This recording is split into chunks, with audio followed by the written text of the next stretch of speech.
ရုပ်ရှင်ကားတွေရဲ့အရှိမရှိတဲ့ကြော်ညာတွေကိုအလိုလျောက်ဖြတ်ထုတ်တဲ့နည်းလေးကိုပြောပြပေးမယ်နော်လိုအပ်တဲ့ script လေးကိုကျွန်တော်အရင် download ဆွဲလိုက်မယ် script ကိုဒီပေးထားတဲ့ link ကနေပြီးတော့ download ဆွဲလိုက်နော်ဒီ giveapp.com/imnao နော်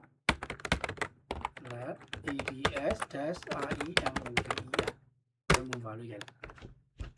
မှာသူရဲ့စုပ်ကုတ်ရှိရဲ့ဒီ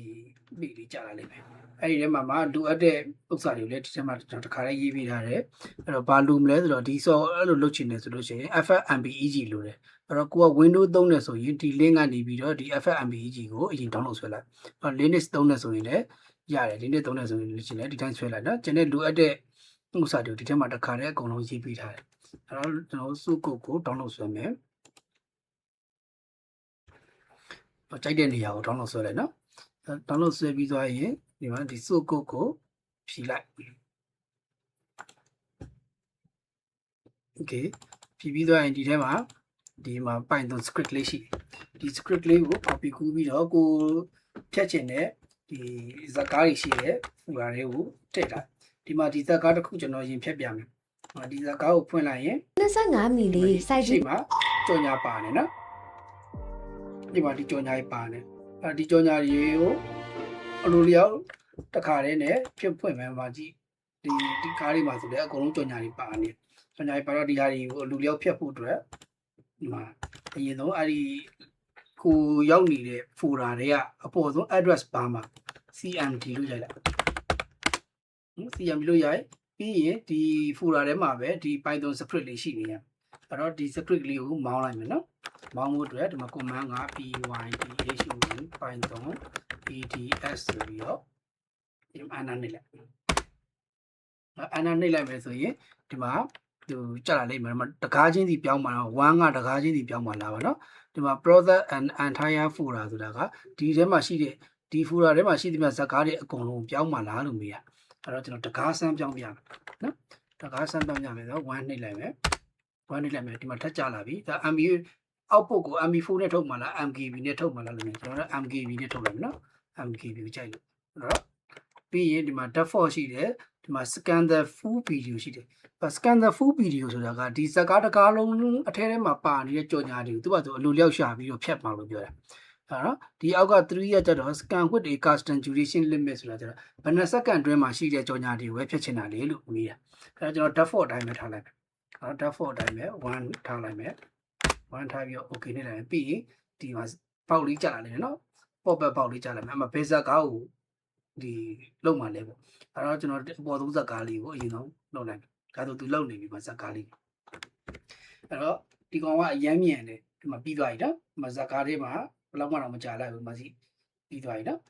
3စက္ကန့်ပဲကြာတယ်ကြောင်ညာတစ်ခုဖြတ်ဖို့အတွက်ဘာ encoding မှသူကလုပ်เสียမလို့သူကကျွန်တော်ဒီထဲမှာ FFmpeg ရဲ့ string copy command ဖြစ်တဲ့ .c command ကိုသုံးထားတာဖြစ်တဲ့ကြောင့်ဘာမှသူက encode မလုပ်ဘဲနဲ့မူရင်း quality လည်းကြာမသွားဘူးအဲ့တော့ဒီမှာစမ်းကြည့်လိုက်မယ် output folder ထဲမှာခုနကတော့ကြော်ညာပါတဲ့ဥစ္စာကိုဖွင့်ကြည့်လိုက်မယ်ဒီမှာဒီဘာကြော်ညာမှမရှိတော့နော်အစာလေးပြန်ဖွင့်ကြည့်လိုက်အစာပဲကြော်ညာမရှိတော့နော်အဲ့ဒါကတကားချင်းနေလောက်တာသကားတွေအကုန်လုံးကိုတစ်ပြိုင်နဲ့ကျွန်တော်လုပ်ကြည့်တယ်ဒီ output folder ကိုခဏဖြတ်လိုက်ဟုတ်ပြီအဲ့ဆိုရင်ခုနကတော့ file လေးကို python script ကိုပြန် run လိုက်မယ်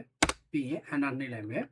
ဒီမှာကြီး entire folder ဆိုတာလေ number 2လေးရွေးပေးလိုက်မယ်ဒီ folder တစ်ခုလုံးထဲမှာရှိတဲ့ဇာတ်ကားတွေကိုကြော်ညာဖြတ်ချင်တာဖြစ်တယ် enter နှိပ်ပေးလိုက်မယ် output format ကို mkb လို့ပြောင်းလိုက်မယ် mp4 လည်းပြောင်းလို့ရရတယ်เนาะကျွန်တော်က mkb ပိုကြိုက်လို့အဲ့တော့ဒီမှာ default ကိုပဲရွေးပေးလိုက်မယ်enter နှိပ်ပေးလိုက်မယ်ဘယ် folder လဲလို့မေးတယ်ကိုကဒီမှာရှိတဲ့ကိုကြိုက်တဲ့ folder ကိုပြောင်းလိုက်ကျွန်တော်တို့ခုနကတော့ folder ကိုပဲရွေးပေးလိုက်မယ်ဒါဆိုဒါ folder တစ်ခုလုံးထဲမှာရှိတဲ့ဇာတ်ကားတွေအကုန်လုံးကိုသူမှဖြတ်ထုတ်သွားလိမ့်မယ်လူလေးကအမှားတွေတကားပြီးသွားပြီဒီမှာနောက်တကားစက်တိုင်းနဲ့သူလှုပ်သွားလိမ့်မယ်အဲ့တော့ copy မပြီးသိချင်တယ်ဆိုလို့ရှိရင်ဒီ folder ထဲမှာ output folder ဆိုရှိတယ် output folder တွေသူကသူစောက်ပြီးတော့ output folder ထဲမှာဒီမှာပြီးသွားတဲ့ဇာတ်ကားတွေကိုသူလူလေးကထုတ်ပြီးသွားတယ်။ဇာတ်ကားတကားကိုတော့အမှအရင်မြင်တယ်တော့ copy ကူးသလောက်ပဲကြာတယ်ပုံမြန်နေတယ်ဆိုလို့ရှိရင်တော့ကိုက SSD ပေါ်တင်ပြီးလို့ဒါဆိုဒီ speed ထက်ကိုပို့ပြီးတော့မြင် ဒါဆိုရင်ဇကာခဏလေးပဲရှိတယ်ဇကာ3 ကားပြီးသွားပြီပေါ့နော်ဒါပဲ4 ကားပြီးသွားပြီโอเคဒါဆိုပြီးသွားပြီနော်အဲ့တော့ဇကာ14 ကားလောက်တာကို14 မိနစ်တောင်မကြာဘူးပေါ့နော်ဟိုဟာလည်းပဲကြာမယ်အလုံးပေါင်းဆိုလို့ရင်2 မိနစ်ပဲကြာဇကာ14 ကားလုံးကိုကြော်ညာဖြတ်တယ်ဒါဆိုရင်မဇကာတွေအမှကြော်ညာဖြတ်ပြီးသားဖြစ်သွားပြီနော်ကြော်ညာဖြတ်ပြီးသားဖြစ်သွားပြီဇကာတွေအကုန်လုံးကြော်ညာဖြတ်ပြီးသားရပြီအဲကျွန်တော်တို့ဇကားတွေကိုကြော်ညာတွေဖြတ်ဖို့အတွက်အချိန်ကုန်ခံပြီးတော့ encode လုပ်နေကြလို့ဒီ secret လေးနဲ့ဒိန်းသုံးမှလို့ရတယ်။နားမလည်တာရှိရင်လည်းဒီ DM ငါလာပြီးတော့မေးနိုင်တယ်။စမ်းကြည့်ကြပါ။